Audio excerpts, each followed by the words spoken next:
할렐루야. 오늘은 시편 147편 1절에서 20절 말씀을 가지고 하나님께서 기뻐하는 자라는 제목으로 말씀을 증거하겠습니다. 오늘 우리가 읽은 이 시편 147편은 하나님의 능력과 또 하나님의 은혜에 대해서 아주 섬세하게 묘사하고 있는 시라고 볼 수가 있습니다. 이 시편 147편이 쓰여진 배경을 보자면은 바벨론 포로 생활을 하다가 이제 하나님의 은혜로 예루살렘에 돌아오게 되고 또 그 후에 성전을 재건한 후에 쓰여진 시라고 볼 수가 있습니다. 그래서 하나님의 은혜로 말미암아 모든 포로 생활을 청산하고 이제 하나님의 은혜 가운데 다시 성전이 재건되고 그러다 보니까 하나님을 찬양하는 그런 시로 되어 있는 것을 보게 됩니다. 자, 그래서 오늘 우리가 이 시편 147편을 보면서 이스라엘 백성들이 찬양하는 부분, 또 하나님께서는 어떤 부분들을 과연 기뻐하셨기에 이들을 포로 생활로부터 구출해 주셨는가, 하나님께서 기뻐하는 자가 과연 어떤 자들인가, 이런 부분들을 살펴보고자 합니다. 자, 하나님께서 기뻐하는 자, 첫 번째, 하나님을 찬양하는 자를 기뻐하신다라는 겁니다. 오늘 보면 1절 말씀을 보면은 할렐루야, 우리 하나님을 찬양하는 일이 선하며 찬송하는 일이 아름답고 마땅하도다 그랬죠. 여기서 하나님을 찬양하는 일이야말로 어떻다고 얘기합니까? 선하다라고 얘기를 하죠. 선하다. 근데 여기서 선함이여 할 때 뒷부분에 나오는 선함과 이여라는 단어가 합성된 것인데, 이여라고 하는 단어를 먼저 살펴보자면은 이 이여라고 하는 단어는 원문을 보게 되면 얼마나라고 하는 의문사를 가지고 있습니다. 그래서 하나님을 찬양하는 일이 선하는데 얼마나 선한 일이냐라는 거예요. 얼마나. 하나님을 찬양하는 것이 얼마나 선하냐, 얼마나. 그리고 그 하나님을 찬송하는 일이 아름답고 마땅하도다 그랬는데, 여기서 마땅하다라고 하는 것은 뭐냐면 적당하다, 알맞다 그 말입니다. 다시 말해서 하나님을 찬송하는 일이 얼마만큼 아름답고 얼마만큼 선한 일이고, 오늘 우리가 그렇게 살아가는 것이야말로 마땅한 일이다라고 하는 거예요. 마땅할 뿐만 아니라 하나님께서는 오히려 이렇게 하나님을 찬양하는 자들을 기뻐하신다라는 겁니다. 아멘. 아멘. 오늘 여러분들도 하나님을 찬양하는 성도들이 되시기를 주님의 이름으로 축원합니다. 아멘. 시편 33편 1절을 보면 너희 의인들아 여호와를 즐거워하라. 찬송은 정직한 자들이 마땅히 할 바다 그러죠. 여기서 정직한 자는 누굽니까? 하나님을 믿는 성도들을 말하는 거예요. 의인들을 말하는 겁니다. 아멘. 아멘. 오늘 우리가 하나님을 찬송하는 일, 찬양하는 일, 당연히 우리가 예수님을 믿는 성도라면은 마땅히 해야 될 일이다라고 하는 거예요. 마땅히. 또한 시편 135편 3절을 보면은 여호와를 찬송하라. 여호와는 선하시며 그의 이름이 아름다우니 그의 이름을 찬양하라. 하나님의 이름을 부르면서 찬양하라는 찬양. 아멘. 그게 우리가 해야 될 일이죠. 찬송이라고 하는 것은 우리가 지금도 마땅히 해야 될 일이고 앞으로도 우리가 마땅히 해야 될 일이고, 심지어 우리가 천국 가서도 꼭 해야 되는 것이 있다라면 하나님을 찬양하는 거라. 아멘. 멈추지 말라는 겁니다. 멈추지 말라. 계속 찬양해라 하는 거예요. 요즘은 우리가 찬양이 넘쳐나는 시대를 살아가고 있죠. 막 새로운 신곡들도 나오고 막 은혜스러운 찬양도 나오고 여러 찬양들이 나오지만은 우리 이삭교회가 줄곧 고집해온 찬양의 방법이 한 가지가 있습니다. 우리 이삭교회가 고집하는 찬양의 방법이 뭐냐면은 다름 아닌 아는 노래를 부르자는 거예요. 아는 노래를. 좋은 찬양도 많죠. 들어보면 참 은혜스러운 찬양도 있고, 또 복음성가 뭐 가수들이 나왔고 자기 나름대로 막 기교를 뽐내면서 찬양하기도 하지만은 막상 들어보면은 은혜가 안 됩니다. 은혜가. 왜? 모르는 찬양을 하기 때문에. 모르는 찬양. 찬양을 교회에서 인도하는 사람도 마찬가지고 부르는 사람도 마찬가지고, 어떨 때 우리가 은혜를 받습니까? 아는 찬송을 부를 때 은혜를 받는 거예요. 근데 모르는 찬양만큼 곤혹스러운 것이 없죠. 아는 찬양을 인도하는 사람도 부르고 또 앉아있는 사람도 부르고 다 같이 함께 불러야 은혜가 되는 것이지, 모르는 찬양을 하거나 또 그 찬양을 인도하는 것은 바람직하지가 않다라는 겁니다. 그래서 줄곧 우리 교회가 고집해온 것이 있다라면 그냥 간단하더라도 아는 찬송 부르자는 거예요. 아는 찬송. 다 같이 아는 찬송을 부르고 또 그 가사를 생각하면서 한 번 더 부르고 또 때로는 허밍을 통해서 그냥 음으로만 그냥 탁 부르고 그 가사를 깊이 묵상하면서 부를 때 저도 은혜를 받고 인도하는 사람도 은혜를 받고 같이 따라 부르는 사람도 은혜를 받는 겁니다. 아멘. 아멘. 그런 의미에서 우리 교회도 복음성가도 부르기도 해요. 근데 될 수 있으면 아는 복음성가, 찬송가도 아는 찬송가. 그래 은혜 받죠. 우리 한번 불러볼까요? 내용은 은총이고 가사를 한번 생각하면서 한번 불러보세요. 내 영혼이 은총 입어 중한 죄짐 벗고 보니 슬픔 많은 이 세상도 천국으로 화하도다. 할렐루야 찬양하세. 내 모든 죄 사함받고 예수님과 동행하니 그 어디나 하늘나라. 허밍으로 부릅시다.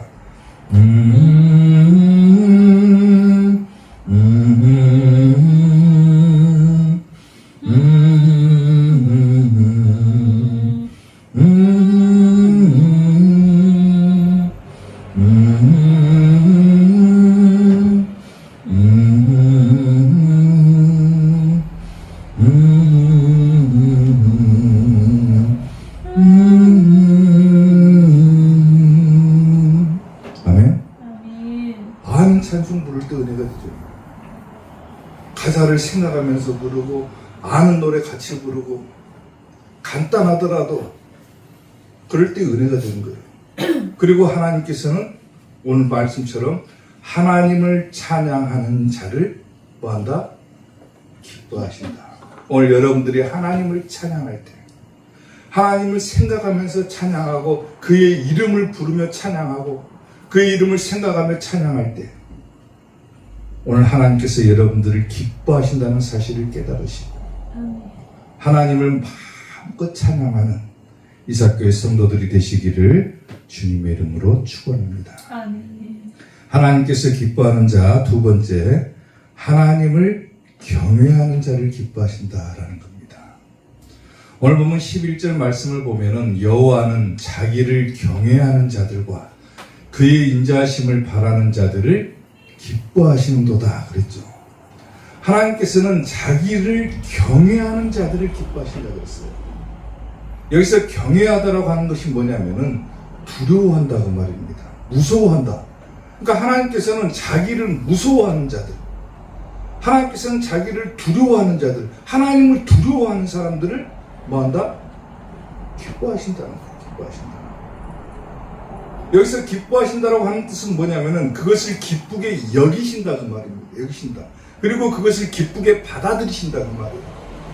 근데 하나님을 무서워하라는 것은 우리가 뭐 공포의 대상으로 삼으라는 게 아니죠. 우리가 뭘 하든 말을 하든 행동을 하든 하나님 보시기에 선한 일이냐 아니냐, 하나님 앞에 서 있다는 마음으로 우리가 그렇게 살아가라는 것. 그런 사람들을 하나님께서는 기뻐하신다. 아멘. 자, 잠언 31장 30절 보세요. 고운 것도 거짓되고 아름다운 것도 헛되나 오직 여호와를 경외하는 여자는 뭘 받는다? 칭찬을 받는 것이다. 상급을 받는다 그거죠. 하나님을 경외하면서 살아가는 사람들, 뭘 하든지 간에 하나님 앞에 서 있다는 신앙으로 살아가는 사람들을 하나님께서는 칭찬해 주신다는 거, 칭찬해 주신다. 심지어는 말라기 3장 16절을 보면은요, 그때 여호와를 경외하는 자들이 피차에 말하매 여호와께서 그것을 분명히 들으시고 여호와를 경외하는 자와 그 이름을 존중히 여기는 자를 위하여 여호와 앞에 있는 기념책에 기록하셨다 그러죠. 그 말이 무슨 말입니까? 하나님을 경외하는 자들을 생명책에 기록해 주신다는 거죠. 만군의 여호와가 이르노라 나는 내가 정한 날에 그들을 나의 특별한 소유로 삼을 것이다 그랬죠. 또 사람이 자기를 섬기는 아들을 아낀같이 내가 그들을 아껴주겠다 그러죠. 하나님을 경외하는 자들을 하나님께서 하나님 앞에 놓여있는 기념책, 생명책에 적어주시고 그들을 특별한 소유로 삼을 것이며 또 그들을 아들을 아낀 것 같이 아껴주신다 그러죠. 그만큼 하나님을 두려워하고 경외하는 자들을 하나님께서는 기뻐하신다는 거예요. 아멘. 아멘. 아멘. 우리가 하나님을 경외하면서 살아가야죠. 제이콥스라는 사람이 올바른 신앙에 대해서 이런 말을 한 적이 있습니다. 어떤 말을 했냐면 신을 두려워하고 이웃을 사랑하며 죽음보다 죄를 두려워하는 사람이야말로 올바른 신앙이다 그랬어요. 쉽게 말하면은 우리가 아무리 예배를 잘 드리고 아무리 교회에서 봉사를 잘하고 아무리 내가 온전한 11조를 드렸다 할지라도 그것은 기본적인 신앙인 것이지 올바른 신앙이라고 볼 수가 없다라는 거예요. 그럼 올바른 신앙이라고 하는 것이 뭐냐? 우리가 열심히 예배도 드리고 봉사도 하고 뭐 11조도 하고 다 해야 되지만은 거기에 올바른 신앙이 되기 위해서 꼭 한 가지 추가해야 될 것이 있다라면 내가 과연 하나님 앞에서 부끄러움이 없느냐 그거예요. 하나님을 두려워하는 마음으로 내가 과연 서 있느냐, 그런 마음을 가질 때 그 신앙이야말로 올바른 신앙이 될 수가 있다는 거예요. 이런 마음들이 없기 때문에 간혹 하나님을 믿는다 하면서도 예수님을 믿는다 하면서도 막 교회에서 하나님의 이름을 부르고 막 기도한다 하면서도 정작 하는 말이라든가 하는 행동을 보면은 어떻습니까? 하나님이 없는 사람처럼 행동하는 사람들이 부지기수랍니다. 교회에서는 아무리 열심히 봉사하고 아무리 열심히 예배를 드려도 정작 저 사람이 과연 하나님 볼 때 부끄러움이 없는 사람인가? 하나님 앞에서도 저런 말을 할 수가 있는가? 그런 신앙을 가지지 못한 사람들이 부지기수랍니다. 그래서 우리가 코람데오의 신앙, 어떤 신앙입니까? 하나님 앞에 서 있다. 하나님은 내 앞에 계신다 지금. 내가 지금 하나님 앞에 서 있다. 이 신앙으로 살아가야 된다라는 거예요. 아멘. 그런 사람들이 바로 하나님을 경외하는 사람들입니다. 아멘. 그렇게 하나님을 경외하면서 살아가는 사람들을 하나님께서는 기뻐해 주신다. 기쁘게 여겨주신다. 아멘. 사랑하는 성도 여러분, 우리가 무슨 말을 하든 무슨 행동을 하든 항상 하나님을 경외하는 성도들이 될 수 있기를 주님의 이름으로 축원합니다. 아멘. 하나님 보시기에 정말로 너는 내가 기뻐하는 자녀다. 내가 기뻐하는 사람이다. 그런 칭찬 들을 수 있도록 늘 하나님을 경외하는 마음으로 사는 이사교회 성도들이 되시기를 주님의 이름으로 축원합니다. 아멘. 하나님께서 기뻐하는 자 마지막 세 번째, 인자하심을 바라는 자들을 기뻐하신다라는 거예요. 오늘 보면 11절 말씀을 보면은 여호와는 자기를 경외하는 자들과 또 그의 인자하심을 바라는 자들, 그런 사람들을 기쁘게 여겨주신다 그랬죠. 근데 인자하심을 바라는 자 그랬는데 여기서 인자하심이라고 하는 것은 다름 아니라 하나님의 은혜를 말하는 거예요. 하나님의 은혜를 바라는 자, 여기서 바라다라고 하는 말은 뭐냐면 기다린다, 소망한다, 이런 뜻을 가지고 있어요. 그러니까 하나님의 은혜를 기다리는 사람들, 하나님의 은혜를 구하는 사람들, 하나님의 은혜를 소망하는 사람들, 그런 사람들을 하나님께서는 기쁘게 여겨주신다는 거예요. 아멘. 제가 앞서 서론에서 이 시편 147편이 쓰여진 배경에 대해서 잠깐 언급을 했었죠. 이스라엘 백성들이 바벨론 포로 생활을 하다가 하나님의 은혜로 예루살렘으로 돌아오게 되고 다시 무너진 성전을 재건하고 난 후에 이 시편이 쓰여졌다고 그랬죠. 그러니까 당시 이스라엘 백성들은 이미 뭘 경험한 상태냐면 하나님의 축복, 하나님의 은혜를 이미 경험했던 사람들입니다. 아멘. 이미 하나님의 축복을 받아봤고 이미 하나님의 은혜를 경험했기 때문에 하나님께 도움을 요청할 줄 아는 사람이었던 것이고 또 그런 하나님의 축복과 은혜를 받은 사람이기 때문에 전적으로 이제 하나님께 자신의 모든 것을 다 드릴 수 있었던 사람들입니다. 아멘. 오늘 여러분들이 하나님의 은혜를 경험하고 하나님의 축복을 경험했다라면은 당연히 하나님께서 나를 도와주신다. 나를 구원해 주신다.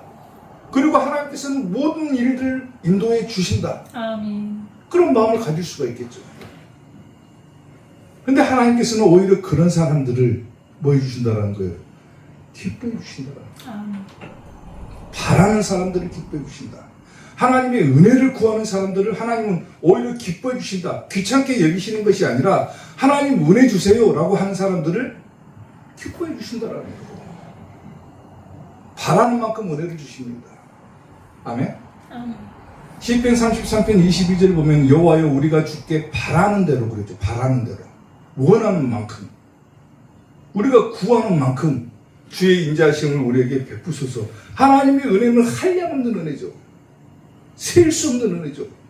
근데 우리가 구하지 못해서 못 받는 것.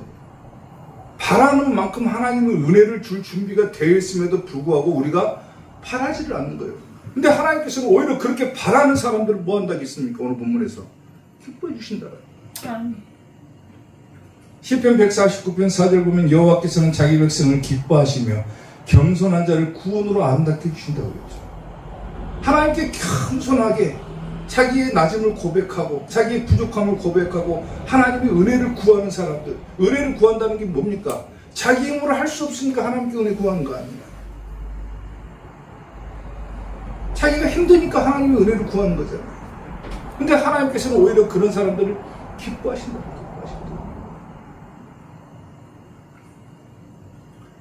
오래전에 제가 신앙에 막 눈을 뜨기 시작했을 때요. 가장 부담스러운 것이 있다라면요. 기도시킨 겁니다. 누가 나한테. 기도를 시키면 굉장히 부담스러웠어요. 대표 기도도 한 적이 있는데 교회에서. 왜 그걸 부담스러워 하냐면은 지금도 마찬가지지만 다른 교회 목사님들에 비해서 제가 가장 약한 것이 하나가 있다라면은 기도할 줄 모른다는 겁니다.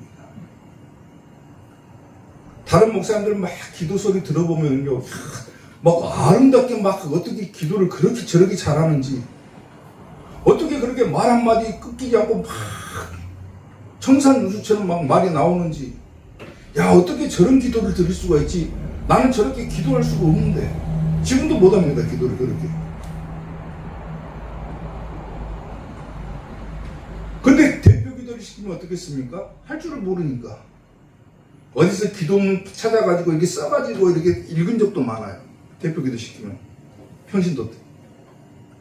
근데 지금도 마찬가지입니다. 기도할 줄 몰라요. 제가 기도하는 방법은 아주 단순 명료합니다. 딱 한마디만 기도하는 거예요. 한마디만. 할 줄 모르니까. 전부터 그냥 기도하자 그러면은 교회에 앉아서 예를 들어서 새벽 기도 나가지고 자유 기도 시간이 있어가지고 기도를 하잖아요. 뭐 10분이든 20분이든 뭐 1시간이든 2시간이든 기도하면은 저는 꼭 기도할 때 한마디로만 기도하는 습관이 배어 있습니다. 쉽게 말하면 오늘은 내가 믿음을 구해야 되겠다. 그러면 다른 거 필요 없어요. 하나님 믿음 주세요. 계속 1시간 동안 믿음 주세요. 믿음 주세요. 믿음 주세요. 믿음 주세요. 이 말만 반복하고 있는 거예요. 은혜가 필요하다. 그럼 오늘은 하나님 은혜 주세요. 은혜 주세요. 은혜 주세요. 은혜 주세요. 1시간 동안 그러고 있는 거예요. 몇 시간 동안. 처음에는요, 기도할 줄 모르니까, 또 내가 기도할 때 무슨 말을 해야 될 줄 모르니까 그런 버릇이 생겼던 것 같아요. 그냥 그렇게 기도했어요. 지금도 그렇게 기도합니다. 목사가 된 지금도. 목사님이면 기도도 잘하고 막 그럴 줄 아는데 기도 못합니다, 저는. 지금도 앉아갖고 기도하라고 하면 한마디로만 기도해, 한마디로만. 오늘 내가 뭘 기도해야 되겠다면 딱 한마디만 기도합니다. 예를 들어서 믿음 주세요, 믿음 주세요, 믿음 주세요, 믿음 주세요. 하나님 어떤 문제가 생겼는데 해결해 주세요, 해결해 주세요, 해결해 주세요, 해결해 주세요. 딱 한마디로만 기도해요. 근데 지금 생각해 보니까요, 제가 하던 기도가요, 그렇게 좋을 수가 없어요. 아마 제가 추천해드리고 싶은 거, 추천해드리고. 막 여러 막 말을 갖다가 놓고 막 미사오구를 사용해갖고 막 아름다운 말로 포장하고 이런 것보다는 기도 못해도 그냥 말 한마디 하는 것이 더 큰 은혜가 됩니다. 더 큰 은혜가 됩니다. 예를 들어서 밖에서 신나게 놀다가 들어오는 아들이 엄마한테 딱 와가지고, 엄마, 제가 오늘은 밖에 나가서 뭘 해보고 저것도 해보고 이것도 해보고 그러니까 몸이 조금 고단하고 피곤하기도 하고 좀 저녁 시간이 늦기는 했는데 좀 미안한 마음이 들긴 하지만은요, 혹시라도 저에게 상이라도 좀 차려갖고 밥을 먹게 해주실 수 있을까요? 결국 그 말은 뭔 말입니까? 엄마 밥 주세요, 그 말이에요. 밥 주세요. 한마디잖아요, 한마디. 아니 뭐 여러 마디를 할 필요가 뭐 있습니까? 하나님께 구하는데. 아니 밖에 들어왔다가 아들이 다른 말 필요 없어요. 엄마 밥 줘 하면 끝나는 거 아닙니까? 딱 한마디면 돼요, 한마디면. 우리가 하나님께 은혜를 구할 때도 마찬가지지. 하나님 내가 이렇게 했고 저렇게 하고 필요해갖고 뭐 어쩌고 저쩌고 막 포장해갖고 이런 말 저런 말 하고 결국 그 말이 뭐예요? 한마디잖아요. 은혜 주세요, 그 말 아닙니까? 나는 왜 기도를 못할까 생각하지 말고, 처음 말했잖아요. 목사님 저도 기도 못한다고. 그냥 한마디만 하면 돼요. 하나님 은혜 주세요. 아들이 그냥 와가지고 엄마 밥 줘 하면 끝나는 것처럼 하나님 이거 해 주세요 하면 끝나는 거예요. 끝나는 거예요. 아멘? 그렇게 은혜를 구하라는 거예요. 그 아들을 보면서 엄마가 줍니까 안 줍니까? 배고파서 들어온 아들에게 밥 줘 그러는데 밥 줘요 안 줘요? 주잖아요. 왜? 아들이니까 주는 거예요. 아들이니까. 하나님의 자녀니까 구하니까 주는 거예요. 오히려 하나님은 우리 그렇게 구하는 사람들을 뭐 한다겠습니까? 기뻐해 주신다고 하잖아요. 기뻐. 아니 흐뭇해 하시는 거예요. 흐뭇해 하시는 거예요. 아 네가 능력이 부족하니까 네가 배가 고프니까 나한테 구하는구나. 오히려 하나님 책망하는 것이 아니라 오히려 기뻐해 주신다고 얘기잖아요. 아멘? 아멘. 단순하게 생각합니다. 나는 기도할 줄 몰라요. 나는 어떻게 할 줄 몰라요. 필요 없습니다. 한마디입니다. 한마디. 하나님 은혜 주십시오. 아멘. 하나님 내가 뭐 해야 되는데 꼭 필요한 것이 있습니다. 그냥 그거 주세요. 그래요. 주세요. 어떤 분들은 막 하나님께 주세요 주세요 하지 말아 가는데 자식이 부모한테 주세요 하지 누구한테 주라고 합니까? 하나님한테 그냥 달라고 그러세요. 달라고. 하나님 이거 주세요. 저걸 주세요.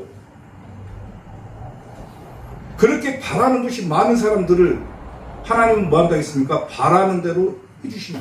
아멘. 그리고 그렇게 바라는 사람들을 뭐 한다? 기뻐한다. 자식이 부모한테 구하니까 부모가 오히려 기뻐해 주시는 거예요. 똑같은 원리인 거예요. 아멘.